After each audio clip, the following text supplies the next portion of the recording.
چاہیے گر دین و دنیا میں سکو دل کی خوشی، چاہیے گر دین و دنیا میں سکو دل کی خوشی، صحبت علماء میں آ کر سیکھو باتیں علم کی، صحبت علماء میں آ کر سیکھو باتیں علم کی۔ الحمدللہ رب العالمین والصلاة والسلام علی سید المرسلین، اما بعد فاعوذ باللہ من الشیطان الرجیم، بسم اللہ الرحمن الرحیم۔ الصلاة والسلام علیکہ یا رسول اللہ وعلی آلکہ واصحابکہ یا حبیب اللہ، الصلاة والسلام علیکہ یا نبی اللہ وعلی آلکہ واصحابکہ یا نور اللہ۔ میٹھے میٹھے اسلامی بھائیوں اور مدنی چینل کے ناظرین، آج جو ٹاپک ہے وہ بڑا پیارا، بڑا اہم، عشق رسول کو بڑھانے والا، تعظیم مصطفیٰ صلی اللہ تعالی علیہ وسلم دل میں مزید اجاگر کرنے والا موضوع ہے، اور موضوع ہے خصائص مصطفیٰ۔ نبی پاک علیہ الصلوۃ والسلام کو اللہ تعالیٰ نے بہت ساری خوبیوں سے نوازا ہے، مگر کچھ خصائص وہ ہیں، کچھ ایکسکلوسیولی برکتیں اور نبی پاک علیہ الصلوۃ والسلام کی گویا یوں کہا جائے کہ اسپیشلٹیز وہ ہیں جس کو خصائص کبریٰ کہا جاتا ہے۔ تو ہم انشاءاللہ نبی پاک علیہ الصلوۃ والسلام کی ان خاص یوں سمجھیے کہ باتوں کا ذکر کریں گے۔ ہمارے مفتیان کرام ہمارے ساتھ موجود ہیں، مفتی سجاد صاحب بھی ہیں، جمیل بھائی بھی ہمارے ساتھ ہیں، انشاءاللہ دونوں سے مدنی پھول ہم لیتے رہیں گے۔ سب سے پہلے آپ سے شروع کرتے ہیں، یہ ارشاد فرمائیے کہ نبی پاک علیہ الصلوۃ والسلام کا ذکر دیگر آسمانی کتابوں میں بھی تھا، پہلے کے ادیان کے لوگ بھی نبی پاک علیہ الصلوۃ والسلام کے بارے میں جانتے تھے، اس بارے میں کچھ ارشاد فرمائیے۔ نبی کریم صلی اللہ تعالی علیہ وسلم کی خصائص میں سے، آپ کی خصوصیت میں سے ایک خصوصیت یہ بھی ہے کہ اللہ تبارک و تعالی نے آپ کے تمام تر اوصاف پہلی کتابوں میں بیان فرما دیے۔ قرآن پاک فرماتا ہے یعرفونہ کما یعرفون ابناءہم، کہ یہود و نصارہ نبی کریم صلی اللہ تعالی علیہ وسلم کو ایسے جانتے ہیں کہ جیسے وہ اپنے بچوں کو جانتے ہیں۔ ایک اور مقام پر اللہ تبارک و تعالی نے ارشاد فرمایا کہ وہ لوگ نبی کریم صلی اللہ تعالی علیہ وسلم کے وسیلے سے اپنی جنگوں میں فتح کی دعا کیا کرتے تھے، لیکن جب نبی کریم صلی اللہ تعالی علیہ وسلم تشریف لائے تو انہوں نے سرکار صلی اللہ تعالی علیہ وسلم کو پہچاننے سے انکار کر دیا۔ اور نبی کریم صلی اللہ تعالی علیہ وسلم کے اوصاف تورات میں بھی تھے، انجیل میں تھے، یہاں تک وہاں پہ لکھا ہوا تھا کہ آپ کب مبعوث ہوں گے، کہاں پہ پیدا ہوں گے، کب مبعوث ہوں گے، کہاں پہ آپ ہجرت کریں گے۔ تورات میں نبی کریم صلی اللہ تعالی علیہ وسلم کے اوصاف میں سے جو حضرت عبداللہ بن عمرو رضی اللہ تعالی عنہ روایت کی ہے وہ یہ کہ اللہ تبارک و تعالی نے فرمایا کہ آپ میرے برگزیدہ رسول ہیں اور میں نے آپ کا نام متوکل رکھا۔ اور نبی کریم صلی اللہ تعالی علیہ وسلم کے اوصاف میں سے یہ بیان کیا گیا کہ آپ بازاروں میں زور زور سے باتیں کرنے والے نہیں ہیں، آپ معاف فرمانے والے ہیں۔ یہ سارے اوصاف نبی کریم صلی اللہ تعالی علیہ وسلم کے پہلی کتابوں میں موجود تھے۔ حضرت سلیمان فارسی رضی اللہ تعالی عنہ کا ایک طویل واقعہ ہے کہ آپ حق کی تلاش میں جو ہے وہ کس طرح نکلے، اور پھر آپ مختلف پادریوں کے پاس رہے، اور پادریوں کے جب تضادات دیکھے تو اموریہ کے ایک بہت بڑے عالم کے پاس پہنچے، ان سے کہا کہ میں نے جو ہے وہ ان لوگوں کے بہت بڑے تضادات دیکھے ہیں، میں حق کی تلاش میں نکلا ہوں، اب مجھے بتائیں کہ میں کہاں پہ جاؤں، آپ کے بعد میں کہاں پہ جاؤں۔ تو انہوں نے کہا کہ بیٹا خدا کی قسم اب تمہیں ایک ہی شخصیت جو ہے وہ مل سکتی ہے جو حق پر ہے، دین ابراہیمی پر ہے، وہ شخصیت ان قریب مکہ میں سایہ فگن ہونے والی ہے اور مدینہ کی طرف وہ ہجرت کرے گی، مدینہ طیبہ کی طرف جو کھجوروں کا شہر ہوگا۔ اگر تم طاقت رکھتے ہو تو ان کو تم پالو، ان کے پاس چلے جاؤ۔ تو یہ اتنے سارے نبی کریم صلی اللہ تعالی علیہ وسلم کے اتنے واضح اوصاف ان کی کتابوں میں موجود تھے، ان کے لوگ بھی جانتے تھے۔ سرکار صلی اللہ تعالی علیہ وسلم کے مقام بعثت، مقام پیدائش، مقام ہجرت کو پہچاننا، ان ساری چیزوں کو جاننا، یہ اس بات کی گواہی ہے کہ ان کی کتابوں میں بھی آپ صلی اللہ تعالی علیہ وسلم کا ذکر موجود تھا، آپ کے اوصاف موجود تھے، اور یہ خصوصیت صرف نبی کریم صلی اللہ تعالی علیہ وسلم کی ہے کہ پہلے سے ہی اعلان کر دیا گیا۔ سرکار نے خود ارشاد فرمایا کہ میں اپنے باپ حضرت ابراہیم علیہ الصلوۃ والسلام کی دعا ہوں، ربنا وابعث فیہم رسولا، اور فرمایا کہ میں حضرت عیسیٰ علیہ الصلوۃ والسلام کی بشارت ہوں، ومبشرا برسول یاتی من بعد اسمہ احمد۔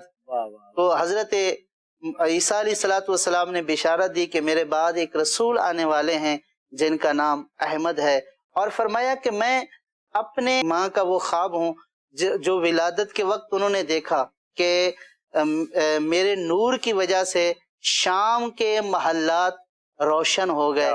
تو یہ ساری چیزیں کہ حضرت ابراہیم علیہ السلام نے بشارت دی، حضرت عیسیٰ علیہ الصلوۃ والسلام نے بشارت دی، بلکہ قرآن ارشاد فرماتا ہے کہ اللہ تبارک و تعالیٰ نے قرآن پاک میں ارشاد فرمایا کہ عالم ارواح میں اللہ تبارک و تعالیٰ نے انبیاء سے وعدہ لیا کہ جب رسول آئیں تمہارے پاس تمہاری کتابوں کی تصدیق کرتے ہوئے، لَتُؤْمِنُنَّ بِهِ وَلَتَنْصُرُنَّ، تو تم ضرور ان پر ایمان لانا اور ضرور ان کے مددگار اور معاون ہونا۔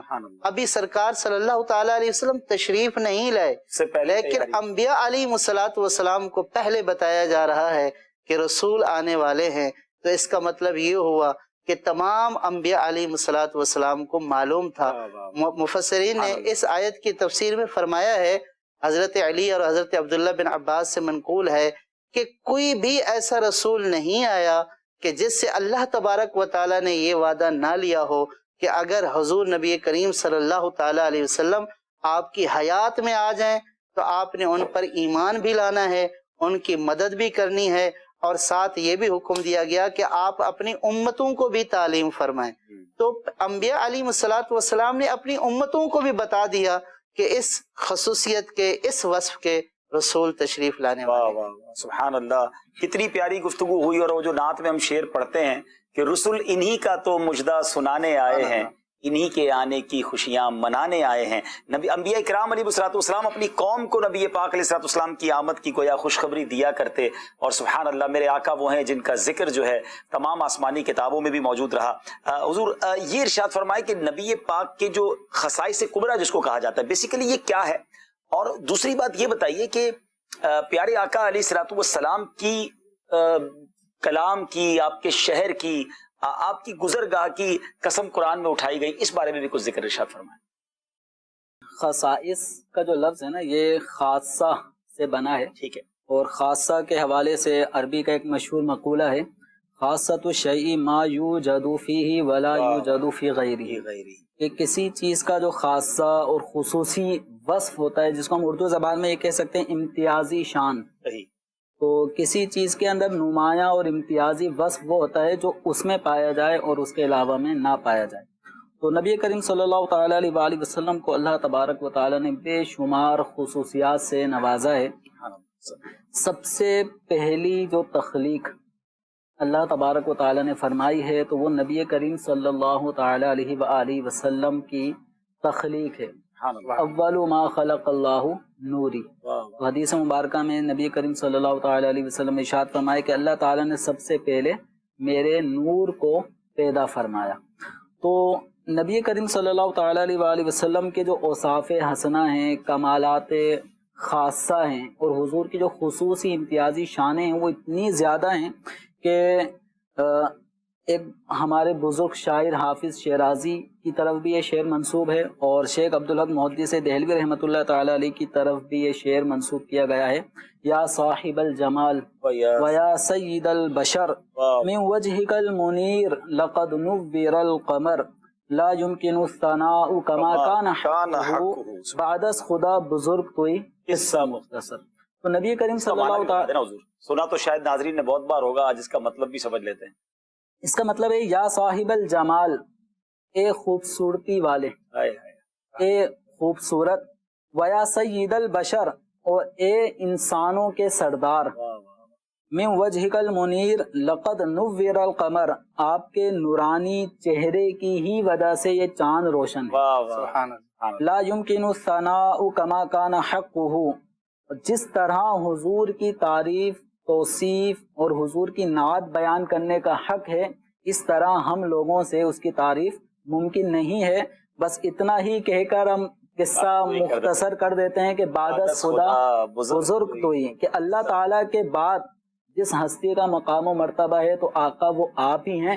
بس یہاں پر ہی ہم بات ختم کر دیتے ہیں۔ امام اہل سنت رحمت اللہ تعالیٰ علیہ نے بھی کتنا پیارا ایک شعر اسی حضور صلی اللہ تعالیٰ علیہ وآلہ وسلم کی عظمت و شان کو اپنے نعتیہ کلام میں بیان کرنے کے بعد کیا خوب ارشاد فرماتے ہیں، لیکن رضا نے ختم سخن اس پہ کر دیا، خالق کا بندہ خلق کا آقا کہوں تو۔ زندگیاں ختم ہوئی اور قلم ٹوٹ گئے، تیرے اوصاف کا ایک باب بھی پورا نہ ہوا۔ واہ واہ واہ، بڑی خوبصورت باتیں بھی ہو رہی ہیں، اور آج آپ مفتیان کرام سے اشعار بھی سن رہے ہیں، کیا بات ہے۔ تو یہ جو بات ہو رہی تھی اس کو ہاں، تو اس میں دیکھیں یہ حقیقت ہے کہ نبی کریم صلی اللہ علیہ وآلہ وسلم تمام کائنات کے آقا ہیں، مولا ہیں، سردار ہیں، اور نبی کریم صلی اللہ تعالیٰ علیہ وآلہ وسلم نے اس کا برملا اظہار بھی اپنی احادیث کریمہ میں ارشاد فرمایا۔ چنانچہ نبی کریم صلی اللہ تعالیٰ علیہ وآلہ وسلم فرماتے ہیں، انا سید ولد آدم ولا فخر، کہ میں اولاد آدم کا سردار ہوں، اور آدم علیہ السلام اور ان کے ماں سوا، ایک حدیث میں فرمایا گیا آدم علیہ السلام اور ان کے علاوہ وہ لواء الحمد تلے میرے ساتھ کھڑے ہوں گے، یعنی میرے سائے کے نیچے لواء الحمد کے تلے تعریف کر رہے ہوں گے، حضور کے اوصاف بیان کر رہے ہوں گے۔ تو حضور اکرم صلی اللہ تعالیٰ علیہ وآلہ وسلم تمام اولاد آدم کے سردار ہیں، اور فرماتے ہیں ولا فخر، اس میں مجھے کوئی فخر نہیں، کوئی اپنے اندر ایسی تبدیلی جو ایک ہوتا ہے نا کسی کو کوئی وصف مل جائے، کوئی نمایاں امتیازی حیثیت اس کی ہو جائے، یا کوئی اس کو منصب مل جاتا ہے۔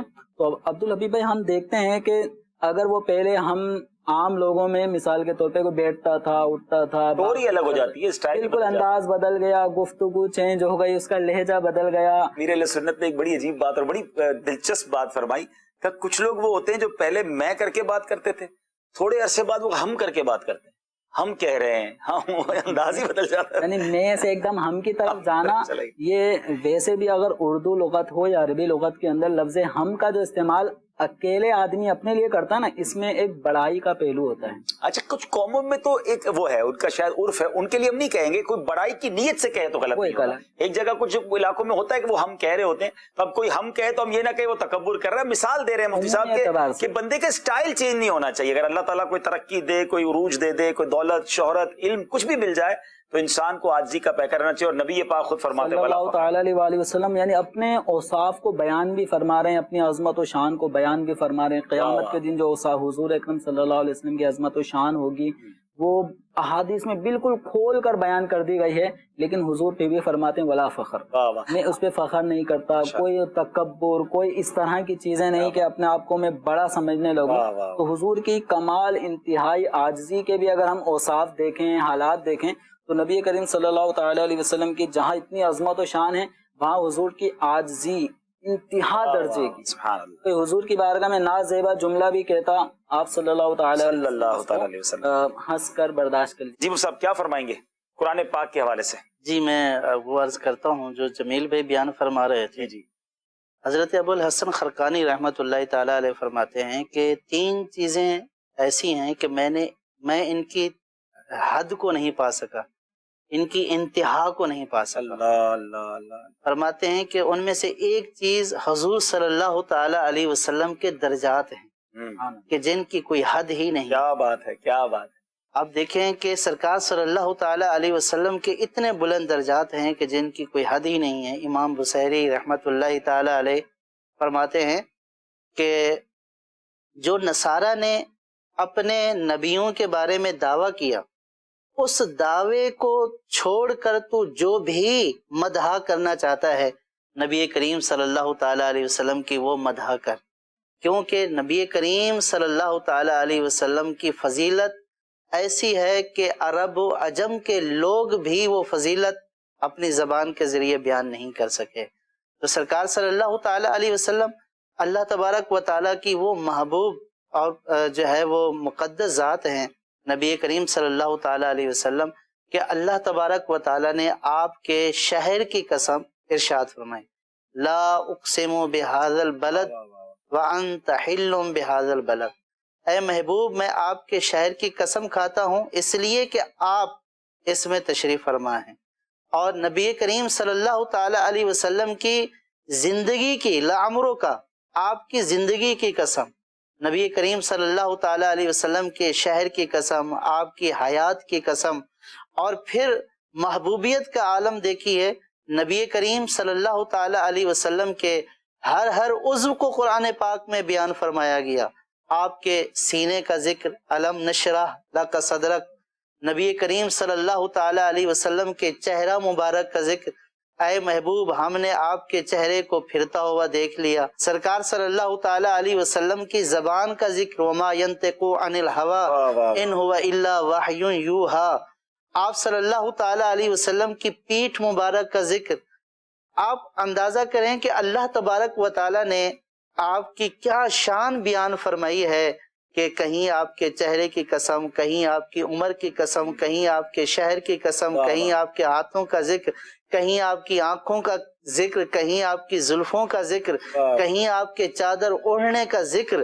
تو اس سے اندازہ لگایا جا سکتا ہے کہ جو خصوصیت اللہ تبارک و تعالی نے اپنے اس پیارے حبیب صلی اللہ تعالی علیہ وسلم کو عطا فرمائی، ایسی خصوصیت کسی اور کو عطا نہ ہوئی۔ سبحان اللہ سبحان اللہ۔ اعلیٰ حضرت کا شعر ہے نا، وہ خدا نے ہے مرتبہ تجھ کو دیا، نہ کسی کو ملے نہ کسی کو ملا، کہ کلام مجید نے کھائی شہا، تیرے شہر و کلام و بقا کی قسم۔ کیا بات ہے نبی پاک علیہ الصلوۃ والسلام کی، اللہ تبارک و تعالیٰ نے اپنے حبیب علیہ الصلوۃ والسلام کو ایسی خصوصیات سے نوازا۔ علماء کرام یہ بھی لکھتے ہیں حضور کہ جو انبیاء کرام، ہر نبی کو معجزات ملے، انبیاء کرام جتنے نبی پاک سے پہلے جلوہ فرما ہوئے ان کو جتنے معجزات ملے، ان سب کا مجموعہ بھی نبی پاک علیہ الصلوۃ والسلام کو عطا کیا گیا، اور پھر خصائص، پھر ایکسٹرا آرڈنری جس کو کہے اسپیشل، ماشاءاللہ اور بھی معجزات عطا کیے گئے۔ آپ نے جس بات کی طرف اشارہ کیا ہے، حضرت سیدنا موسیٰ علیہ نبینا علیہ الصلوۃ والسلام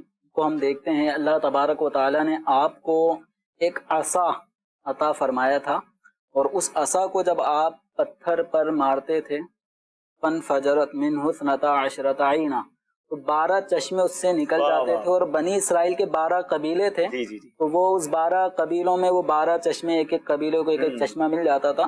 اب دیکھیں موسیٰ علیہ الصلوۃ والسلام کا عصا مارنا اور پتھر پر مارنا یہ آپ کا ایک عظیم معجزہ ہے۔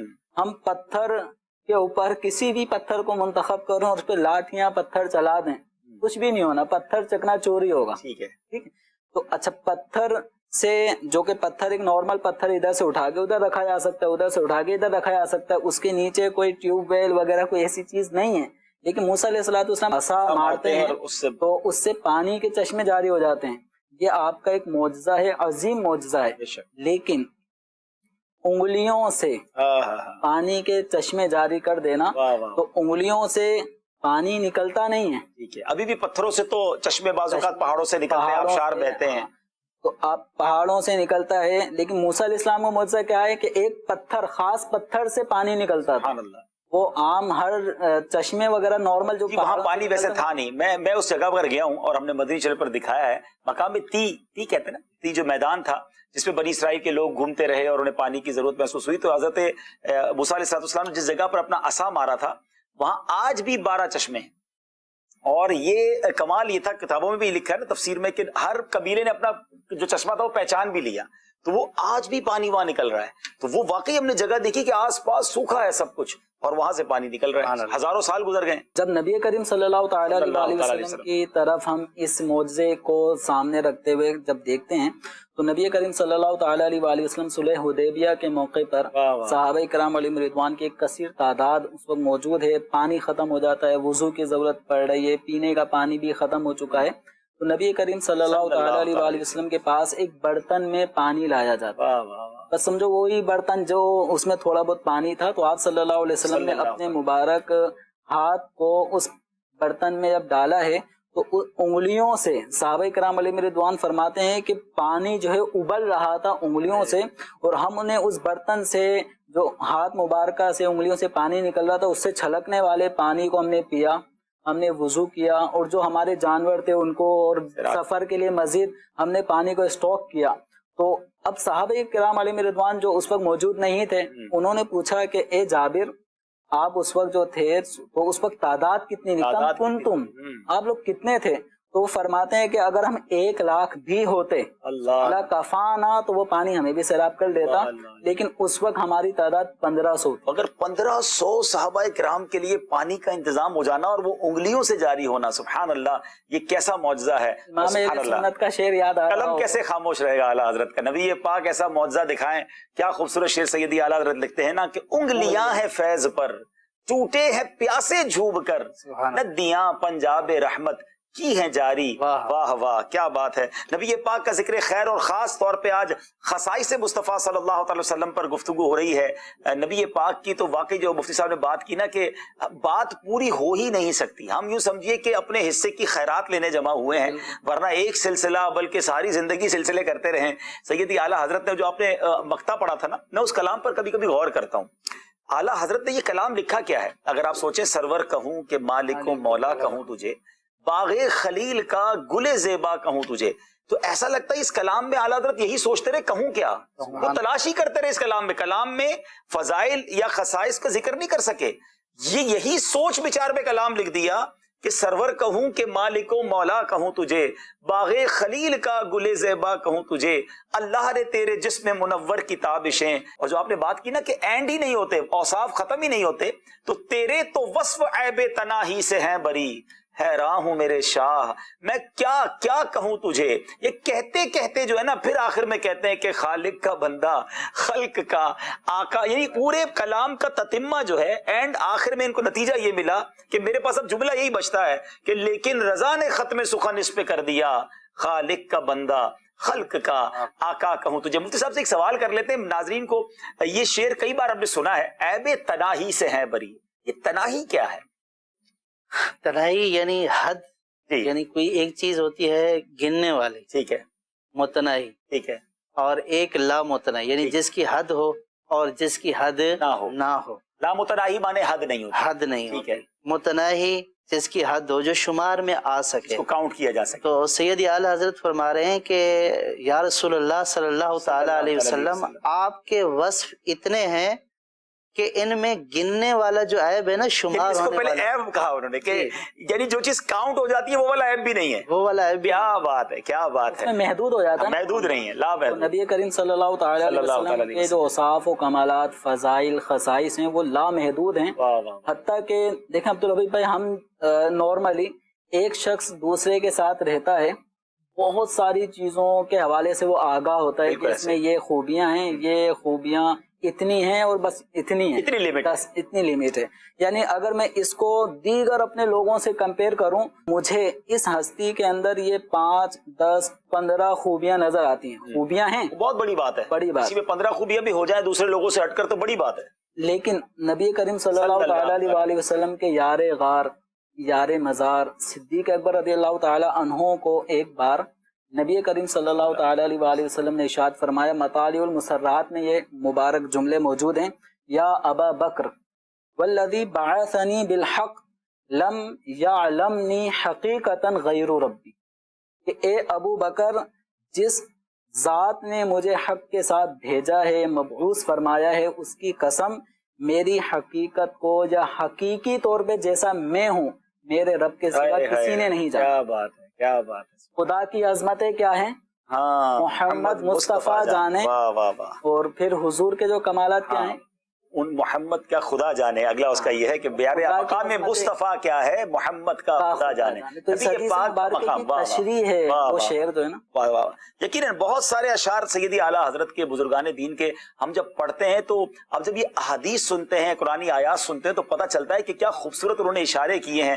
ان آیات قرآنی اور احادیث کی طرف۔ نبی پاک کا جسم اقدس، یقیناً آپ حسن و جمال میں بھی سب سے اعلیٰ، سب سے افضل، مگر خاص ایک نشانی نبی پاک کے جسم اقدس پر تھی، جو وہ نبی پاک کی ایک خاصیت ہے جو اور انبیاء میں نہیں تھی، وہ کیا ہے، وہ بتائیے۔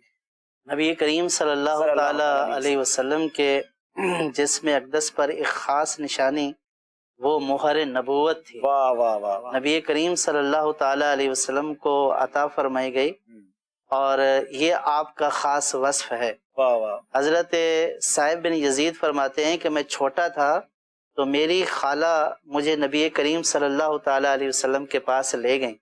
عرض کی یا رسول اللہ صلی اللہ تعالیٰ علیہ وسلم یہ بیمار ہیں۔ فرماتے ہیں کہ نبی کریم صلی اللہ تعالیٰ علیہ وسلم نے میرے سر پر ہاتھ پھیرا، مجھے دعا دی، اور پھر سرکار صلی اللہ تعالیٰ علیہ وسلم نے وضو فرمایا اور وضو کا بچا ہوا پانی مجھے دیا، اور فرمایا کہ میں چھوٹا تھا تو میں سرکار صلی اللہ تعالیٰ علیہ وسلم کے پیچھے کھڑا ہو گیا، تو میں نے نبی کریم صلی اللہ تعالیٰ علیہ وسلم کے دونوں شانوں کے درمیان وہ مہر نبوت دیکھی۔ وہ دونوں شانوں کے درمیان یہ نشانی تھی، مہر نبوت تھی۔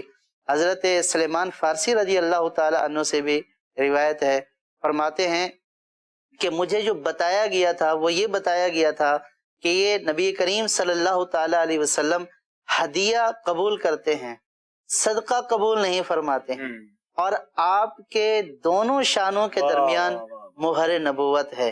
وہ مہر نبوت دونوں شانوں کے درمیان چمکتی تھی، اور یہ سرکار صلی اللہ تعالیٰ علیہ وسلم کے اوصاف میں سے ہے، خصوصیات میں سے ہے کہ آپ کو گویا کہ ختم نبوت کی مہر بھی آپ پر ثبت کر دی گئی کہ آپ آخری نبی ہیں، آپ کے بعد کوئی نبی تشریف نہیں لائے گا۔ ماشاءاللہ۔ اس حضرت سلمان فارسی رضی اللہ تعالیٰ عنہ یہ فارس سے آئے تھے؟ حضرت سلیمان فارسی رضی اللہ تعالیٰ، سلیمان فارسی بھی کہتے ہیں، سلمان ان کا اصل سلمان فارسی جی، یہ فارسی سے آئے تھے جو موجودہ ایران ہے، وہاں سے آئے تھے، اور ان کی بہت لمبی عمر تھی، اور ان کو شروع سے جذبہ تھا کہ میں حق کو پالوں، تو یہ حق کو پانے کے لیے تلاش کرتے کرتے بالآخر جو ہے وہ بڑے عالموں جو پہلے آسمانی کتابوں کے عالم تھے ان کے بتانے کے اوپر مدینہ منورہ تشریف لائے، اور نبی کریم صلی اللہ تعالیٰ علیہ وسلم کی خدمت میں حاضر ہو کر سرکار صلی اللہ تعالیٰ علیہ وسلم کے صحابی ہونے کا شرف حاصل کیا۔ سبحان اللہ۔ ناظرین 120 سال غالباً عمر تھی، اور بڑی سٹرگل ہے، بڑی داستان ہے ان کی۔ ناظرین سیدنا سلمان فارسی رضی اللہ تعالیٰ کا بھی موقع ملا، اور بندی چل پر بیانات ہوتے رہتے ہیں، ورنہ آپ خود بھی پڑھیں، ایک ایسی داستان ہے جو آنکھوں میں اشک آ جاتے ہیں کہ نبی پاک کو تلاش کرنے کے لیے انہوں نے کتنی تکلیفیں اٹھائیں، گویا غلامی اختیار کر لی، اور سفر کس طرح مدینے کا کیا، اور پھر نبی پاک کو پہچانا تو کیسے پہچانا، جو آپ کہہ رہے تھے نا کہ مہر نبوت کی انہیں تلاش تھی، وہ نشانی دیکھنی تھی۔ تو کتابوں میں لکھا کہ آپ کبھی دائیں جاتے کبھی بائیں جاتے، کہ چادر مبارک پہنی ہوئی تھی نبی پاک علیہ الصلوۃ والسلام نے، ہوا سے اس کا کنارہ اٹھتا تھا، نبی پاک علیہ الصلوۃ والسلام تو دلوں کے حال بھی جانتے ہیں، پیارے آقا نے خود ہی چادر اٹھا کر کہا کہ سلمان جس چیز کی تلاش ہے وہ دیکھ لو، کہتے ہیں میں پیچھے سے لپٹ گیا اور اس مہر نبوت کو خوب بوسے دیے۔ اس کی حیت کیا تھی؟ وہ دکھنے میں مہر نبوت کیسی تھی؟ کبوتری کے انڈے کی طرح وہ ابھرا ہوا ایک گوشت تھا جو نبی کریم صلی اللہ تعالیٰ علیہ وسلم کی دونوں شانوں کے دونوں کندھوں کے درمیان ایک ابھرا ہوا گوشت تھا، نورانی گوشت۔ واہ واہ واہ، سبحان اللہ۔ ناظرین بہت ہی خوبصورت باتیں ہیں، کیونکہ خوبصورت آقا کی باتیں ہیں، مگر آپ کی کالز بھی سلسلے میں شامل کرتے ہیں۔ جی میرا نام امان اختاری ہے۔ ماشاء اللہ کیا بات ہے، آج تو ان کی باتیں سلسلے میں رکن شورا مولانا عبدالحبیب اختاری کی آمد دیکھ کر بڑی خوشی ہوئی۔ عبدالحبیب صاحب میرا آپ سے سوال ہے کہ خصائص مصطفیٰ صلی اللہ تعالی علیہ وآلہ وسلم پر آپ بھی کچھ مدنی پھول ارشاد فرما دیجئے، جزاک اللہ خیرا۔ جی آج تو میں مدنی پھول لینے آیا ہوں، ویسے مل کر ہی گفتگو کر رہے ہیں الحمدللہ۔ جی اگلی کال دیجیے گا۔ محمد عمیر حمزہ تاری واہ کینٹ سے عرض کر رہا ہوں۔ عبدالحبیب بھائی ماشاءاللہ بہت ہی پیارا موضوع ہے، خصائص مصطفیٰ صلی اللہ تعالی علیہ وسلم۔ میرا آپ کی بارگاہ میں سوال ہے کہ اعلیٰ حضرت کے اس شعر کا ترجمہ بیان کر دیں۔ تیرے تو وصف عیب تناہی سے ہیں بری، حیران ہوں میرے شاہ میں کیا کیا کہوں تجھے، جزاک اللہ خیرا۔ ہم نے آپ کی کال سننے سے پہلے ہی بیان کر دیا، شاید کال آپ نے پہلے کر دی ہوگی مگر آپ نے سن لیا کہ مفتی صاحب نے بیان بھی کر دیا کہ نبی پاک علیہ الصلوۃ والسلام کے جو اوصاف ہیں، جو کمالات ہیں، وہ ان گنت ہیں، ان کاؤنٹیبل ہیں۔ اس کے اندر اس کو ہم کسی قید میں، کسی حدود بندی میں نہیں لا سکتے۔ اعلیٰ حضرت کہتے ہیں حضور جب اتنے خصائص ہیں تو حیران ہوں میرے شاہ میں کیا کیا کہوں تجھے، سبحان اللہ۔ اگلی کال دیجیے۔ میں نثار احمد بات کر رہا ہوں اسلام آباد سے۔ میرا سوال ہے کہ ہم چھوٹی بچیوں کے بال کٹوا سکتے ہیں، کس عمر تک کٹوا سکتے ہیں اور کس میں؟ جزاک اللہ خیرا۔ چلے ماشاءاللہ، مفتیان کرام علماء کرام موجود ہو تو پھر بندے کو اپنے سوالات بھی تو یاد آتے ہیں۔ جی حضور بتائیے۔ یہ چھوٹی بچیوں کے جب بالکل چھوٹی ہوں تو ان کے بال کٹوا سکتے ہیں، اور کٹواتے بھی ہیں عام طور پر، لیکن جب تھوڑی سی بڑی ہو جائیں تو پھر ان کے بال نہیں کٹوانا چاہیے، تاکہ جو ان کی نشانی ہے وہ برقرار رہے. ماشاءاللہ. یعنی پھر اور بچیوں جیسے بڑے بال ہی رکھنے چاہیے, بچیوں جیسے بڑے, مرد نہ لڑکا نہ لگے, ایسا بالکل نہیں بنا دینا چاہیے. نبی پاک علیہ الصلوۃ والسلام کے خصائص پر بات ہو رہی ہے. خاتم النبیین ہونا یہ بھی تو پیارے آقا کا ہی خاصہ ہے. سبحان اللہ. اس بارے میں کچھ ارشاد فرمائیں. نبی کریم صلی اللہ تعالی علیہ وآلہ وسلم کا جو وصف ہے ختم نبوت, جو آپ کی ایک صفت ہے خاتم النبیین, تو نبی کریم صلی اللہ تعالی علیہ وآلہ وسلم اول بھی ہیں اور آخر بھی ہیں. یہ دونوں وصف نبی کریم صلی اللہ تعالی علیہ وآلہ وسلم کے ہیں. اول ہیں تخلیق کے اعتبار سے, اور آخر ہیں بعثت, یعنی رسولوں کا جو ایک سلسلہ اللہ تبارک و تعالیٰ نے جاری فرمایا, تو اس میں سب سے آخر میں نبی کریم صلی اللہ تعالیٰ علیہ وآلہ وسلم کو بھیجا ہے. اگر ہم اس میثاق انبیاء پر غور کریں تو اس میثاق انبیاء پر غور کرنے سے بھی اس آیت کریمہ وَإِذْ أَخَذَ اللَّهُ مِيثَاقَ النَّبِيِّينَ لَمَا آتَيْتُكُم مِّن كِتَابٍ وَحِكْمَةٍ, تو اس آیت کریمہ سے بھی نبی کریم صلی اللہ تعالیٰ علیہ وسلم کے آخری نبی ہونے کا ایک پتہ چلتا ہے کہ جب میثاق انبیاء ہوا ہے تو اللہ تعالیٰ تمام انبیاء کی ارواح سے اللہ تعالیٰ نے یہ میثاق لیا کہ جب تم میں میثاق مانے عہد لیا کہ جب تمہارے درمیان وہ رسول آ جائیں جو تمہارے پاس جو کتابیں ہیں احکام ہیں ان کی تصدیق کریں گے, لَتُؤْمِنُنَّ بِهِ وَلَتَنْصُرُنَّ, تو تم نے ان کی مدد ضرور کرنی ہے, ان پر ایمان بھی لانا ہے, اور یہ اللہ تعالیٰ نے پہلے ہی وعدہ فرما لیا. پھر یہ سلسلہ جب دنیا بنی اور آدم علیہ الصلوۃ والسلام سب سے پہلے نبی کی حیثیت سے مبعوث ہونے کے حوالے سے آدم علیہ السلام سب سے پہلے نبی کی حیثیت سے آئے, پھر اس کے بعد مختلف انبیاء کا سلسلہ رہا. تو ہر نبی, جیسے کہ مفتی سجاد صاحب نے فرمایا کہ ہر نبی اپنی امت کو حضور کے آنے کی بشارت دے رہا تھا, اور آسمانی کتابوں میں صحائف میں نبی کریم صلی اللہ علیہ وسلم کے اوصاف اتنے واضح تھے کہ حضرت سلمان فارسی رضی اللہ تعالیٰ عنہ بھی تلاش کرتے کرتے پہنچ ہی گئے. ٹھیک ہے, تو اس طرح پھر انہی اوصاف میں نبی کریم صلی اللہ تعالیٰ علیہ وآلہ وسلم کا جو ایک نمایاں وصف ہے وہ ختم نبوت تھا. اللہ تبارک و تعالیٰ سورہ احزاب کی آیت نمبر 40 میں ارشاد فرماتا ہے ما کان محمد ابا احد من رجالکم ولکن رسول اللہ وخاتم النبیین, کہ یہ محمد صلی اللہ تعالیٰ علیہ وآلہ وسلم تمہارے مردوں میں سے کسی کے باپ نہیں بلکہ اللہ کے رسول اور خاتم النبیین ہیں. خاتم النبیین کی نبی کریم صلی اللہ تعالیٰ علیہ وآلہ وسلم نے بڑی واضح تفسیر, تشریح اور توضیح فرمائی.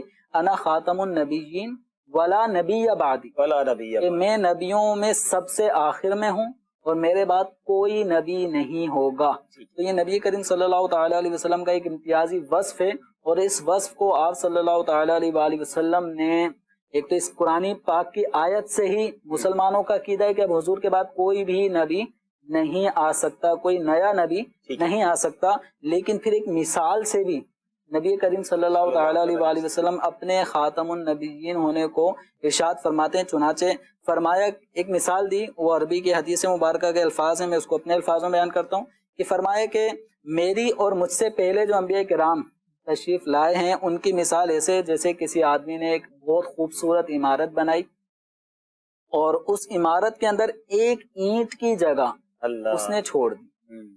تو اب لوگ اس عمارت کو چاروں طرف سے یطوف ہونا, اس کا چکر لگاتے ہیں اور دیکھتے ہیں, بڑی خوبصورت, اس کی تعریف کر رہے ہیں کہ کیا زبردست قسم کی یہ عمارت ہے, خوبصورتی میں یہ اپنی مثال آپ ہے. اور لیکن جب وہ اینٹ والی خالی جگہ کے پاس سے گزرتے ہیں تو وہ لوگ کہتے ہیں ایک اینٹ کیوں نہیں رکھی گئی, ساری عمارت مکمل ہے لیکن ایک اینٹ کی جگہ باقی ہے.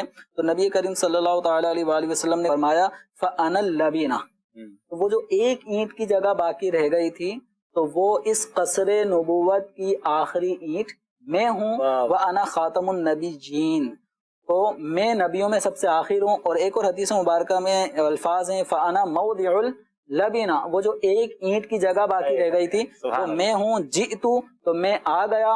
فَخُتِمَتِ الْأَنْبِيَاء, تو انبیاء کرام علیہ الصلوۃ والسلام کے آنے کا سلسلہ بڑی وضاحت کے ساتھ احادیث میں موجود ہے. اب اس بالکل واضح ہونے کے بعد اب حضور اکرم صلی اللہ تعالیٰ علیہ وآلہ وسلم کے بعد کوئی بھی نبوت کا کسی بھی زاویے سے, رسول ہونے کا کسی بھی زاویے سے وہ اگر دعویٰ کرتا ہے یا کسی کے بارے میں کوئی یوں مان لیتا ہے کہ حضور کے بعد فلاں شخص نبوت کا حق رکھتا ہے وہ نبی بن گیا، بن سکتا ہے، تو یہ قرآن پاک کی ان واضح آیات اور احادیث کریمہ کا انکار ہے۔ یہ ایسا قطعی، اجماعی، یقینی، اذعانی، ایمانی عقیدہ ہے کہ اس کے برخلاف ذرا سا امکان بھی وہ کفر کے دائرے میں یعنی یہ ہمارے ایمان کا ایسا جز ہے جو ماننا لازمی ہے۔ اچھا، اس میں ایک سوال کریٹ ہو جاتا ہے یا کسی کے ذہن پہ آ سکتا ہے کہ نبی پاک نے خود احادیث میں قیامت سے پہلے حضرت عیسیٰ علیہ السلام کے بارے میں فرمایا کہ وہ آئیں گے، وہ تو نبی پاک علیہ السلام کے بعد آئیں گے، تو وہ ختم نبوت اور پھر حضرت عیسیٰ علیہ السلام کا آنا، اس سے کیا ہم سمجھیں؟ لیکن ختم نبوت کا جو معاملہ ہے کہ اب کوئی نئے نبی کی حیثیت سے نہیں آئے گا، ٹھیک ہے۔ تو حضرت سیدنا عیسیٰ علیہ نبینا علیہ صلاۃ والسلام کا اس دنیا میں قرب قیامت تشریف لانا وہ نئے نبی کی حیثیت سے نہیں ہوگا، وہ نئی شریعت لے کر نہیں آئیں گے، بلکہ نبی کریم صلی اللہ تعالی علیہ وآلہ وسلم پر نازل کردہ قرآن اسی کی تعلیم ارشاد فرمائیں گے۔ وہ توریت یا انجیل کی تعلیم نہیں دیں گے، وہ احکام بیان کریں گے تو قرآن پاک کے مطابق ہی احکام، یعنی حضور ہی کی پیروی میں وہ امت کو تعلیم دیں گے۔ اور اس امت کے خصوصیات میں سے جو خصوصیت اس امت کو نبی کریم صلی اللہ تعالی علیہ وآلہ وسلم کے خصوصی اوصاف کے صدقے میں ملی ہے، وہ یہ کہ جب حضرت سیدنا عیسیٰ علیہ نبینا علیہ صلاۃ والسلام تشریف لائیں گے تو بحیثیت مقتدی، حالانکہ نبی ہیں، بحیثیت مقتدی وہ اقتدا کریں گے نمازوں میں، بحیثیت امام آگے نہیں بنیں گے، وہ پیچھے صف میں کھڑے ہو کے نماز پڑھیں گے۔ حدیث مبارکہ میں امامکم منکم، تمہارا امام تمہیں میں سے ہوگا۔ اس وقت جب عیسیٰ علیہ السلام تشریف لائیں گے، وہ امتی بن کر آئیں گے، امتی حضور کے امتی کی حیثیت سے تشریف لائیں گے، اور جو اس وقت امتی ہوں گے وہ امامت کر رہے ہوں گے حضرت سیدنا امام مہدی رضی اللہ عنہ، وہ اس وقت امامت کر رہے ہوں گے، اور نبی کریم صلی اللہ علیہ وسلم کے اشارت کے، یعنی اس پیشن گوئی کے مطابق عیسیٰ علیہ السلام کا تشریف لانا یہ نئے نبی کی حیثیت سے نہیں ہے۔ جب نئے نبی کی حیثیت سے نہیں ہے تو ختم نبوت کے حوالے سے کوئی اعتراض بھی نہیں بنتا۔ کیا خوبصورت باتیں ہو رہی ہیں، ہمارے عقائد کے بارے میں ہمیں سیکھنے کو مل رہا ہے، اور ماشاءاللہ خصائص مصطفیٰ صلی اللہ تعالی علیہ وسلم پر بھی بات ہو رہی ہے۔ حضور شق صدر، یہ بھی نبی پاک کا ایک خاصہ ہے کہ سینہ مبارک کو چیرا گیا، کتنی بار ہوا یہ، اور کیا یہ بھی ہم کہیں گے کہ یہ باقی انبیاء سے نبی پاک کو اس حوالے سے ممتاز کرتے ہیں؟ جی، نبی کریم صلی اللہ تعالی علیہ وسلم کی امتیازی خصوصیات میں سے یہ بھی خصوصیت ہے کہ نبی کریم صلی اللہ تعالی علیہ وسلم کا 4 مواقع پہ شق صدر ہوا۔ ایک بچپن میں جب آپ حضرت حلیمہ سعدیہ رضی اللہ تعالی عنہا کے گھر میں تھے، اس وقت آپ کا شق صدر ہوا، اور تقریباً آپ کی عمر غالباً اس وقت 10 سال تھی۔ اور پھر آپ کو جب غار حرا میں وحی ہوئی اس وقت آپ کا شق صدر ہوا، اور پھر جب آپ معراج کے لیے تشریف لے گئے اس وقت بھی آپ کا شق صدر ہوا۔ تو سرکار صلی اللہ تعالی علیہ وسلم کا دل مبارک باہر نکال دیا گیا، اور اس کو آب زمزم حوض کوثر کے پانی سے جو ہے وہ دھویا گیا، انوار اس کے اندر ڈالے گئے، وہ ایک تشت لے کر آئے، اور پھر کیا سارا کچھ حضرت جبرائیل علیہ السلام کی موجودگی میں جب آپ معراج کے لیے تشریف لے کر جانے لگے، کیونکہ یہ معراج بھی نبی کریم صلی اللہ تعالی علیہ وسلم کی خاصیت ہے۔ یعنی انبیاء علیہ السلام معجزات میں کافی سارے معجزات ہیں جو مشترک ہیں، لیکن بعض معجزات ایسے ہیں کہ جو صرف سرکار صلی اللہ تعالی علیہ وسلم کو ہی عطا ہوئے، اور ان معجزات میں سے ایک معجزہ معراج بھی ہے۔ تو اس معراج کے سفر سے پہلے آپ صلی اللہ تعالی علیہ وسلم کا شق صدر ہوا، جس میں آپ کا دل مبارک باہر نکالا گیا، اس کو آب زمزم سے اور انوار سے پر کیا گیا۔ پہلے بھی نور سے پر تھا۔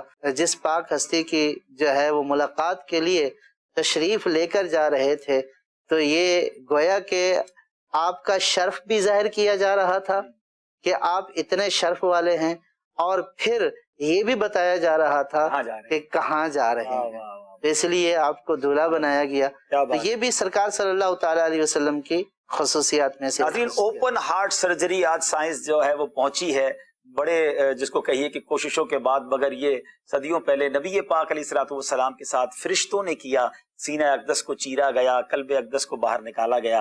سیدی اعلیٰ حضرت کا وہ شعر مجھے یاد آ رہا ہے، تو جو چاہے تو ابھی میل میرے دل کے دھلیں، کہ خدا دل نہیں کرتا کبھی میلا تیرا۔ نبی کریم علیہ الصلوۃ والسلام کے سو جیالے اس پاک دل کے صدقے اللہ کریم ہمارے دلوں کی بھی صفائی عطا فرمائے۔ آئیے ناظرین کچھ کال شامل کرتے ہیں، باتیں تو واقعی ایسی ہیں کہ کرتے چلے جائیں۔ آئیے کچھ کالز لیتے ہیں جی۔ ماشاء اللہ عز و جل، سلسلہ علم کی باتیں بہت ہی پیارا ہے۔ اللہ پاک ہمیں حقیقی معنوں میں علم پر عمل کرنا نصیب فرمائے۔ مزید آج کی ہماری رونق عبدالحبیب صاحب بھی تشریف فرما ہے آج۔ اللہ پاک آپ سب کو خوش رکھے، سلامت رکھے۔ مفتیان کرام کی بارگاہ میں عرض ہے کہ اگر کوئی پیارے آقا صلی اللہ علیہ وسلم کی سیرت طیبہ پر اب مطالعہ کرنا چاہتا ہے تو کچھ ترتیب وار کتابیں بتا دیجئے تاکہ وہ کافی حد تک پیارے آقا صلی اللہ علیہ وسلم کی سیرت طیبہ کا مطالعہ کر سکے۔ بڑا اہم سوال ہے اور میں مفتی صاحب سے جواب تو لوں گا، مگر یہاں میں ایک بات ضرور کہوں گا کہ یہ ہونا ضرور چاہیے کہ ہمیں اور ہمارے بچوں کو، ہماری پوری فیملی کو، ہم اپنی زندگی میں ایک بار تو نبی پاک کی پوری سیرت طیبہ پڑھیں نا، کہ پیارے آقا کی حیات طیبہ کیا ہے۔ اور میں سمجھتا ہوں دنیا میں کسی کی ہسٹری ایسی نہیں لکھی گئی ہوگی، ایسی بایوگرافی نہیں لکھی گئی ہوگی کہ نبی پاک کی جس اہتمام کے ساتھ صحابہ کرام نے یوں نبی پاک کی زندگی کو بیان کیا، ایک ایک گوشے کو بیان کیا، پیارے آقا کے استعمال میں جو جانور تھے ان کے ناموں کو بھی بیان کیا گیا، ان کا انتقال کب ہوا یہ بھی بیان کیا گیا۔ ہم کرتے ہیں سلسلہ عالم تیرا پروانہ، تو اس میں ہم یہ حیران ہو جاتے ہیں کہ کتنا ڈیٹیل کام ہوا ہے۔ اللہ صحابہ کرام کا یہ احسان ہے امت پر۔ کیا فرمائیں گے مفتی صاحب؟ سرکار صلی اللہ تعالی علیہ وسلم کے خصائص کے حوالے سے بالخصوص پچھلے سلسلے میں بیان ہوا تھا۔ امام جلال الدین سیوطی شافعی رحمۃ اللہ تعالی علیہ پچھلے سلسلے میں مفتی احسان صاحب نے یہ بیان کیا تھا کہ آپ اس قدر جو ہے وہ لکھنے میں آپ بے مثال تھے کہ اگر آپ کی لکھی ہوئی کتابوں کو دیکھا جائے تو ایسا لگتا ہے کہ گویا کہ آپ نے دونوں ہاتھوں سے کتابیں لکھی، اللہ، اور جو ہے وہ اتنی ساری لکھی ہیں، اور وہ یوں سمجھے کہ ہفتوں میں ایک کتاب تیار ہو جائے۔ لیکن جب خصائص مصطفیٰ صلی اللہ تعالی علیہ وسلم کی بات آئی تو آپ نے 20 سال میں اللہ قرآن پاک سے، تفسیروں سے، احادیث سے، آثار صحابہ سے نبی کریم صلی اللہ تعالی علیہ وسلم کے خصائص تلاش کیے، اور 20 سال میں آپ نے خصائص کبریٰ تصنیف فرمائی۔ 2 کتابیں ہیں، ایک خصائص کبریٰ اور دوسری انموذج اللبیب فی خصائص الحبیب۔ تو آپ اندازہ کریں کہ 20 سال لگ گئے نبی کریم صلی اللہ تعالی علیہ وسلم کے خصائص لکھتے ہوئے، تلاش کرتے ہوئے، تتبع کیا، تلاش کیا، ڈھونڈا، اور اس میں 1000 سے زیادہ خصائص کا غالباً بیان ہے۔ تو ایک تو اس کو پڑھا جائے، اس سے ہلکی سے مراد یہ ہے کہ یعنی عام فام آسان کتاب جو ہے وہ آپ بھی حوالہ دیتے رہتے، سیرت مصطفیٰ کمال کی کتاب ہے ماشاءاللہ، عبد المصطفیٰ اعظمی صاحب رحمۃ اللہ تعالیٰ نے لکھی، اور یہ ہمارے مکتبۃ المدینہ پر موجود ہے، dawatIslami.net سے آپ ڈاؤن لوڈ بھی کر سکتے ہیں۔ اس میں باقاعدہ ایک پورا خصائص کبریٰ کا چیپٹر بھی ہے ماشاءاللہ ماشاءاللہ۔ چلیں اب یہ کتابیں کوشش کریں۔ اور اچھا یہ مجھ سے بتائیں کہ جیسے سیرت رسول، سیرت مصطفیٰ صلی اللہ علیہ وسلم کسی نے کتاب پڑھ لی تو اب وہ کیا یہ سمجھے کہ میں نے پوری سیرت پڑھ لی ہے، اس کو اور کتابیں بھی پڑھنی چاہیے، آگے بڑھنا چاہیے؟ سیرت مصطفیٰ صلی اللہ تعالی علیہ وسلم پر تو کئی جلدوں میں کئی جلدوں میں جو ہے وہ کتابیں ہیں، عرب میں بالخصوص لکھی جا رہی ہے، جس میں سرکار صلی اللہ علیہ وسلم کی برتنوں کا بیان، سواریوں کا بیان، تلواروں کا بیان، یعنی کہ ہر چیز کا بیان، کون سا کپڑا پہنا، کون سا ماما پہنا، تو وہ کہا جا رہا ہے کہ 100 جلدوں پر وہ لکھی جائے گی۔ ہم ابھی پچھلے دنوں آپ نے بھی شاید حاضری دی ہو کہ غالباً مکہ شریف میں ایک میوزیم تھا، اور اس میں نبی پاک علیہ الصلوۃ والسلام کی سیرت پر کام ہوا۔ میں تو سچی بات ہے تھوڑی دیر کے لیے شاکڈ ہو گیا تھا، حیران ہو گیا کہ یار یہ بھی چیپٹر بن سکتا ہے، یعنی پیارے آقا علیہ الصلوۃ والسلام کن کن کو دیکھ کر مسکرائے۔ وہ ایک پوری انہوں نے دیواریں بنائی ہوئی ہیں، آپ نے دیکھا ہوگا کہ انہوں نے کیا کیا، پورے انکلوژرز بنائے ہوئے، تو ایک دیوار ہے، اس دیوار پر صرف وہ حدیثیں کہ نبی پاک علیہ الصلوۃ والسلام نے کن کن کی طرف دیکھ کر تبسم فرمایا، پیارے آقا علیہ الصلوۃ والسلام نے کن کن کی طرف اشارہ فرمایا، پیارے آقا علیہ الصلوۃ والسلام کے ساتھ کن کن کو سواری کا شرف ملا، نبی پاک علیہ الصلوۃ والسلام جو ہے کن کن کو بوسہ دیا، بچوں کو بھی بوسہ دیا۔ میں تو کمال ہے یار. مطلب یہ نبی پاک کی ذات بھی کیسی ہے سبحان اللہ کہ اتنے یعنی 1450 سال ہو گئے ناظرین. وہ شعر ہے نا اب بھی سمجھ آتا ہے کہ زندگیاں ختم ہوئیں اور قلم ٹوٹ گئے, آقا تیرے اوصاف کا ایک باب بھی پورا نہ ہوا. نبی پاک کا ذکر سبحان اللہ ہر گزرتے دن کے ساتھ اچھا ایسا لگتا ہے کوئی نئی جہت لے کر آتے ہیں لکھنے والے جو شاعر محدثین ہوتے ہیں یا یہ جو سیرت نگار ہوتے ہیں, کوئی نیا پہلو لے کر آتے ہیں. ایک کتاب میری نظر سے گزری, آپ نے تو پڑھی بھی ہوگی, کہ نبی پاک علیہ الصلوۃ والسلام کی مقدس سواریاں. اچھا اس سواریوں کے میں باب میں پڑھ رہا تھا تو ایک بات میرے لیے بالکل نہیں تھی کہ پیارے آقا علیہ الصلوۃ والسلام کا یہ بھی کمال ہے کہ آپ جس سواری پر بیٹھ جاتے ایک بار اس سواری کی عمر رک جاتی تھی, وہ بوڑھا نہیں, اب جس عمر تھی نا اسی عمر میں ہی وہ رہتا تھا, یعنی وہ برسوں تک ویسے ہی رہتا تھا. اللہ اکبر. آپ دیکھیں وہ ہے نا صحابی رسول سر پہ ہاتھ پھیر دیا ان کے سفید نہیں ہوتے تھے. کیا بات ہے میرے آقا علیہ الصلوۃ والسلام کی. سیرت مصطفیٰ یہ اجمالی تعارف ہے, یہ ایسا لگتا ہے کہ ایک سمرائز مختصر ہے بالکل, جو بچوں کو اور بڑوں کے لیے مفید ہے. پہلی باری میں بندہ یہ پڑھ لے, کم از کم مبتدی یعنی کہ جو ابتدا والا ہوتا ہے کم از کم اس کو ایک اجمالی طور پر سرکار صلی اللہ تعالی علیہ وسلم کی سیرت کے تمام پہلوؤں کے بارے میں کچھ نہ کچھ بصیرت حاصل ہو جائے کہ سرکار صلی اللہ تعالی وسلم کہاں آپ کی ولادت ہوئی, آپ کا بچپن کیسے گزرا, آپ کی جوانی کیسے گزری, آپ کو نبوت کیسے ملی, پھر نبوت کے بعد ہجرت ہے, پھر خصائص ہے, فضائل ہیں, یہ ساری چیزیں, پھر آپ کے ازواج مطہرات ہیں, اولاد ہیں, نسب ہے, یہ ساری چیزیں اجمالی طور پر یعنی یہ جو سیرت مصطفیٰ ہے یہ پڑھ لیں گے تو کافی حد تک جو ہے وہ سٹارٹ اس سے لے لیا جائے. 10 15 20 جلدیں دیکھ کے بندہ کہتا ہے کب پڑھوں گا, تو یہ ایک جلد میں ہے 600 650 700 صفحات ہیں. مجھے یاد ہے میں نے پہلی بار یہ کتاب پڑھی تھی جب میں یو کے جا رہا تھا, ربیع الاول کا مہینہ تھا, اور مجھے پتہ چلا بتایا گیا تھا کہ 12 13 جگہ پر بیانات ہیں. تو الحمدللہ تقریباً کتاب 600 صفحات, یہ ہے تقریباً 850 900 صفحات کی, 600 صفحات, 8 گھنٹے کی فلائٹ تھی, الحمدللہ ہو گئے تھے اور بہت اس سے فائدہ ہوا اور آج تک فائدہ ہوتا ہے. اچھا سب میں اپنے لیے بھی اب یہ سوال کر رہا ہوں کہ اس کتاب کو تو شاید کئی بار الحمدللہ پڑھ لیا, اب کوئی تفصیلی کتاب آسان اردو میں پڑھنی ہو آج کے دور میں تو وہ کوئی ہے کتاب؟ ایک تو یہی خصائص کبریٰ ہے, اس کا بھی اردو میں ترجمہ ہو چکا ہے, اور ایک شیخ عبدالحق محدث دہلوی رحمت اللہ تعالی مدارج النبوت, مدارج النبوت, ٹھیک ہے, یہ بھی بہت اچھی کتاب ہے ماشاءاللہ, اور اس کو پڑھیں گے تو انشاءاللہ. بعض کتابیں ایسی ہیں کہ ان کو پڑھتے پڑھتے ایک جسم کے اوپر یعنی کیفیت طاری ہو جاتی ہے, اور پھر سرکار صلی اللہ تعالی علیہ وسلم کے واقعات جب پڑھے جاتے ہیں فیضان جاری ہوتا ہے, تو اس کا فیضان بھی جاری ہوتا ہے, آنکھوں میں آنسو بھی آ جاتے ہیں, بالکل ایسا. تو یہ جو بزرگوں کی لکھی ہوئی کتابیں ہیں نا, یہ جیسے مدارج النبوت اردو میں ترجمہ ہے, 2 جلدوں پر مشتمل ہے, تو آپ اس کو پڑھیں گے تو ان بزرگوں کا بھی فیضان آپ دیکھیں کہ کن کے ہاتھ سے لکھی ہوئی ہے, عاشقان رسول. اس کتاب سے شروع میں بھی حضرت عبدالمصطفیٰ اعظمی صاحب نے باقاعدہ اس کتاب کو پڑھنے کے آداب لکھے ہیں کہ نبی پاک کی سیرت پڑھنے کے لیے یہ آپ کے آداب ہونے چاہیے, باوضو ہو کر پڑھیں, تصور کیا بنائیں, اور واقعی بالکل صحیح کہہ رہے ہیں آپ کی کیفیت بنتی ہے. اگر بالکل بندہ سکون سے پڑھے نا تو کبھی کبھی تو ایسا لگتا ہے اس دور میں پہنچ گیا ہے, جو واقعہ بیان ہو رہا ہے فیل ہوتا ہے اس دور میں بندہ. علماء نے فرمایا کہ مستحب یہ ہے کہ جب نبی کریم صلی اللہ تعالی علیہ وسلم کی سیرت پڑھی جائے, احادیث بیان کیے جائیں, سرکار کا ذکر کیا جائے, تو اس وقت باوضو ہونا چاہیے. امام مالک رضی اللہ تعالی عنہ کے عشق واقعات تو مشہور ہیں کہ آپ جب حدیث پاک کا درس دیتے تھے تو پورے اہتمام کے ساتھ کہ آپ جو ہے وہ اچھا لباس پہنتے, عطر لگاتے, تخت بچھایا جاتا, اس پر بیٹھتے. یہ سب نبی کریم صلی اللہ تعالی علیہ وسلم کی احادیث کی تعظیم کے لیے کیا کرتے تھے. یہاں تک بیان کیا گیا کہ ایک مرتبہ آپ کے پاؤں کے نیچے بچھو موجود تھا جس نے 17 مرتبہ آپ کو ڈنگ مارا, لیکن حدیث کی تعظیم میں آپ ہلے تک نہیں. اس ڈنگ کا اثر تو آپ کے جسم پر ہوتا تھا, چہرے کا رنگ متغیر ہوتا تھا.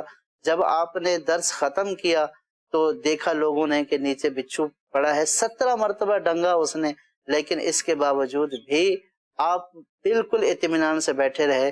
آپ کو یہ بات بھی پسند نہیں تھی کہ آپ اپنا پہلو بدلیں حدیث پڑھتے ہوئے. تو جو اس طرح سرکار صلی اللہ تعالی علیہ وسلم کے اقوال کی, جو احادیث کی اس قدر تعظیم کرے, تو پھر اللہ تعالیٰ اس برکت سے اور اس ادب کی برکت سے اللہ تعالیٰ ایسے لوگوں کے بھی درجات بلند فرماتا سبحان ہے۔ اللہ سبحان اللہ۔ ناظرین، خصائص مصطفیٰ پر ذکر ہو رہا ہے۔ حضور نبی پاک علیہ الصلوۃ والسلام پر جو کتاب نازل ہوئی قرآن کریم الحمدللہ، تو اس کے جو کتاب تبدیلی تحریف سے محفوظ کر دی گئی، قرآن پاک کی حفاظت کا ذمہ جو رب نے لیا، یہ بھی نبی پاک علیہ الصلوۃ والسلام کا خاصہ ہے۔ نبی کریم صلی اللہ تعالی علیہ وآلہ وسلم کا چونکہ دین جو ہے نا، دین اسلام، یہ قیامت تک رہنا ہے۔ اب حضور اکرم صلی اللہ تعالی علیہ وسلم کے بعد کسی بھی نئے نبی کی گنجائش ختم ہو چکی ہے، تو اب یہ رہتی دنیا تک یہ قرآن پاک سرچشمہ ہدایت ہے۔ الیوم اکملت لکم دینکم، تو دین اسلام مکمل اللہ تبارک و تعالی نے فرما دیا، جو اس کے اصول و ضوابط تھے وہ مقرر فرما دیے۔ تو اب یہ جو کتاب ہے قرآن پاک، انا نحن نزلنا الذکر وانا لہ لحافظون، اللہ تبارک و تعالی نے زبور بھی نازل فرمائی، انجیل بھی، توریت شریف بھی نازل فرمائی، مختلف انبیاء و رسول کے صحیفے، صحف ابراہیم، صحف موسیٰ، تو اس طرح مختلف انبیاء کرام کے پاس صحیفے اور کتابیں تھیں، لیکن ان کتابوں میں، ان صحیفوں میں سے بیشتر صحیفے وہ اس وقت بالکل منظر پہ نہیں ہیں، دکھائی نہیں دیتے۔ جو اس وقت موجود ہیں جیسے تورات اور انجیل یا دکھائی دیتے ہیں، لیکن ان کے اندر تحریف ہو چکی ہے، احکامات میں تبدیلیاں کر دی گئی ہیں۔ جو اللہ تبارک و تعالی کی طرف سے نازل شدہ احکام تھے، جو انبیاء اپنی امت کو بیان کرتے تھے، تو وقت گزرنے کے ساتھ ساتھ احکام میں تبدیلیاں کر دیں اور امیر غریب کا فرق کر دیا اس طرح۔ لیکن تو قرآن پاک نازل ہوا ہے، اس کی ایک آیت بھی کوئی تبدیل نہیں کر سکا، اور قرآن پاک کی ذمہ اللہ تبارک و تعالی نے حفاظت کا لیا ہے، اور یہ قیامت تک کے لیے محفوظ ہے، اور یہاں تک کہ اس کی حفاظت کا اہتمام، انتظام اللہ تبارک و تعالی نے ایسے طریقے سے کروایا کہ دلوں میں، لاکھوں دلوں میں محفوظ ہے۔ اور اس حفاظت کا اہتمام، انتظام کیسے ہوا؟ حضرت سیدنا عمر رضی اللہ تعالیٰ عنہ، صدیق اکبر رضی اللہ عنہ کے پاس جاتے ہیں کہ جنگ یمامہ میں سینکڑوں صحابہ جو حفاظ تھے، 700 حفاظ صحابہ وہ شہید ہو گئے تھے۔ تو اس طرح ہمارے یہ صحابہ مختلف مارکوں میں جاتے رہیں گے، شہید ہوتے رہیں گے، تو قرآن پاک جو اس وقت ہمارے پاس موجود ہے، لکھا ہوا بھی مختلف مقامات پہ، وہ پتوں پر، تو ہڈیوں پر صحابہ کرام علیہم رضوان محفوظ کر لیا کرتے تھے، حضور ارشاد فرماتے وہ لکھ لیتے تھے۔ تو اس کو ایک جگہ جمع کر لیا جائے تو صدیق اکبر رضی اللہ تعالیٰ عنہ کا ذہن بناتے رہے، یہاں تک کہ ان کا ذہن بن گیا۔ پھر حضرت زید بن ثابت جو کاتب وحی صحابی ہیں، ان کے پاس آئے اور ان کو یہ ذمہ داری دی گئی کہ آپ جمع کریں، یہاں تک کہ انہوں نے انتھک محنت کی، اور یہ ذمہ داری اتنی تھی، فرماتے ہیں اگر میرے پاؤں پہ بہت پہاڑ رکھ دیا جاتا تو یہ آسان تھا، جو مجھے ذمہ داری دی گئی تھی کہ قرآن پاک کی آیات کو آپ نے جمع کرنا ہے، بڑی ذمہ داری تھی۔ اور جیسا حضور اکرم صلی اللہ تعالی علیہ وسلم سے صحابہ نے سنا کہ یہ الحمد جیسے پہلے ہے سورہ فاتحہ، الف لام، وہی ترتیب صحابہ کرام علیہ رضوان نے برقرار رکھی، جس طرح ایک آیت کے بعد دوسری آیتیں، جبکہ نزول کے اعتبار سے ترتیب ایسی نہیں تھی۔ جی جیسے پہلی جو آیت نازل ہوئی سورۃ اقرا بسم ربک الذی خلق، یہ 5 آیتیں نازل ہوئی، یہ ہے کون سے پارے میں؟ 20ویں پارے میں، سب سے آخری پارے میں۔ لیکن صحابہ کرام علیہ رضوان کو حضور نے جیسا مینو عن ترتیب سے قرآن سنایا، صحابہ نے اسی ترتیب سے محفوظ رکھا۔ پھر حضرت عمر رضی اللہ تعالیٰ عنہ پہ لاکھوں سلام کہ آپ نے اپنے دور خلافت میں باقاعدہ تراویح کو جماعت کے ساتھ پڑھنے کا اہتمام کیا، اور پھر یہ صحابہ کا سلسلہ چلتا رہا۔ آج الحمدللہ ہر زمانے میں، ہر دور میں لاکھوں حفاظ کا جو سلسلہ ہے، میں تو یہ سمجھتا ہوں کہ یہ حضرت سیدنا عمر رضی اللہ تعالیٰ عنہ کی جو حکمت عملی ہے، اور یہ اللہ تعالیٰ نے چونکہ وعدہ فرمایا وَإِنَّ لَهُ لَحَافِظٌ، تو یہ قرآن کی حفاظت کا جو عمل ہے وہ حضرت عمر رضی اللہ دنیا میں میں سمجھتا ہوں کوئی ایسی کتاب نہیں ہوگی جو لاکھوں سینوں میں اس طرح من و عن محفوظ ہو، 4 5 سال 6 سال کے بچے کو یاد ہو جاتی ہو، زبان اس کی مادری کچھ بھی ہو مگر وہ قرآن یاد کر لیتا ہو۔ یہ قرآن کا اعجاز اور نبی پاک کا ایک معجزہ ہے۔ مبارک ہو کہ جنت میں بھی، یعنی یہ وہ کتاب ہے کہ جس کی جنت میں بھی تلاوت کی جائے۔ واہ واہ سبحان اللہ۔ یہ نبی کریم صلی اللہ تعالی علیہ وسلم کے خصائص میں سے ہے کہ آپ کی کتاب کو جنت میں بھی پڑھا جائے گا۔ سبحان اللہ، سے کہا جائے گا نا قرآن پڑھتا جا اور جنت کی منزلیں طے کرتا جا۔ سبحان اللہ سبحان اللہ۔ کچھ کال شامل کرتے ہیں سلسلے میں۔ جی علم کی باتیں، اس میں ایک شعر کا اگر مطلب عطا فرما دیں، حسن یوسف دم عیسیٰ ید بیضا داری، آنچہ خوباں ہما تارن تو تنہا داری، اس کا کیا مطلب ہوگا؟ تو فارسی کا شعر ہے. حسن یوسف دم عیسیٰ دم عیسیٰ یعنی حضرت یوسف علیہ السلام کا حسن، حضرت عیسیٰ علیہ السلام کا جو دم کرتے تھے مریضوں پھونک مارنا، جی جی اور ید بیضا داری، اور حضرت موسیٰ علیہ السلام کا جو ید بیضا تھا کہ آپ جو ہے وہ اپنے اس میں سینے سے ہاتھ اندر کرتے تو جب باہر نکلتا تو وہ چمکتا ہوا سورج کی طرح چمکتا ہوا تھا. اور فرمایا کہ آنچے خوباں ہما دارن، کہ ان کے اندر بھی جتنی خوبیاں تھیں، جتنی خوبیاں تھیں وہ ساری کی ساری خوبیاں صرف تنہا آپ کی ذات کے اندر موجود ہیں. سبحان اللہ. آئیے ایک اور کال شامل کرتے ہیں. جی اطہر اتاری اسلام آباد سے عرض کر رہا ہوں. علم کی باتیں پروگرام میں عرض یہ تھی مفتیان کرام سے کہ آقا علیہ السلام کا جسم اطہر جس جگہ پہ موجود ہے، کیا وہ ٹکڑا بھی پوری کائنات سے اعلیٰ ہے؟ اگر اعلیٰ ہے تو کیا آقا علیہ السلام کے خصائص کے اندر یہ چیز شامل ہے؟ اور ہمیں اس دھرتی کا، اس جگہ کا کس طرح کا ادب کرنا چاہیے؟ شرائع رہنمائی کے مدنی پھول عطا فرما دیجیے. جی مفتی صاحب، خاص وہ مقام جو نبی پاک کے جسم اطہر سے ٹچ ہے. یہ بہار شریعت میں یہ عقیدہ لکھا ہوا ہے، اور یہ اہل سنت کا عقیدہ ہے کہ نبی کریم صلی اللہ تعالی علیہ وسلم کا جسم مبارک، جسم اقدس جس زمین سے ملا ہوا ہے وہ عرش سے بھی افضل ہے. یعنی کائنات میں ہر چیز سے افضل ہے. کائنات میں سے ہر چیز سے افضل ہے. واہ واہ. تو یہ اہل سنت کا عقیدہ ہے، علماء نے کتابوں میں بیان فرمایا ہے. اور واقعی کہ وہ ٹکڑا خوش قسمت ہے کہ جس کے ساتھ نبی کریم صلی اللہ علیہ وسلم کا جسم عطر لگا ہوا ہے. اس لیے تو شاعروں نے وہ اپنے شعروں میں مکالمے بھی تو لکھے ہیں نا کہ آسمان جو ہے وہ زمین سے کہتا ہے خم ہو گئی کشتے فلک اس تانے زمیں سے، سن ہم پہ مدینہ ہے وہ رتبہ ہے ہمارا. سیدی اعلیٰ حضرت نے یہ شعر لکھا نا کہ آسمان کی جو کمر جھکی ہوئی نظر آتی ہے، زمین نے تانا دیا تھا. یہ تخیل اعلیٰ حضرت کا. زمین نے کہا کہ سن ہم پہ مدینہ ہے وہ رتبہ ہے ہمارا. تو بہرحال نبی پاک کے روزے کی تو کیا شان ہے. اللہ پاک ہم سب کو وہاں کی حاضری عطا فرمائے. ایک اور کال شامل کریں. میرا نام سبحان الطاری ہے. علم کی باتیں میں عبدالحبیب صاحب کو دیکھ کر بہت اچھا لگا. میں آپ کو موضوع کے متعلق ایک شعر سناؤں گا. سرور کہو کہ مالک مولا، کہو تجھے باغ خلیل کا گل زیبا، کہو تجھے. ماشاءاللہ آج تو سلسلے میں نعت خوانی بھی ہو رہی ہے. دعاؤں میں یاد رکھیے گا. صلو علی الحبیب صلی اللہ تعالی علی محمد صلی اللہ علیہ وسلم. چاہیے گر دین و دنیا میں سکو دل کی خوشی، چاہیے گر دین و دنیا میں سکو دل کی خوشی، صحبت علماء میں آ کر سیکھو باتیں علم کی، صحبت علماء میں آ کر سیکھو باتیں علم کی.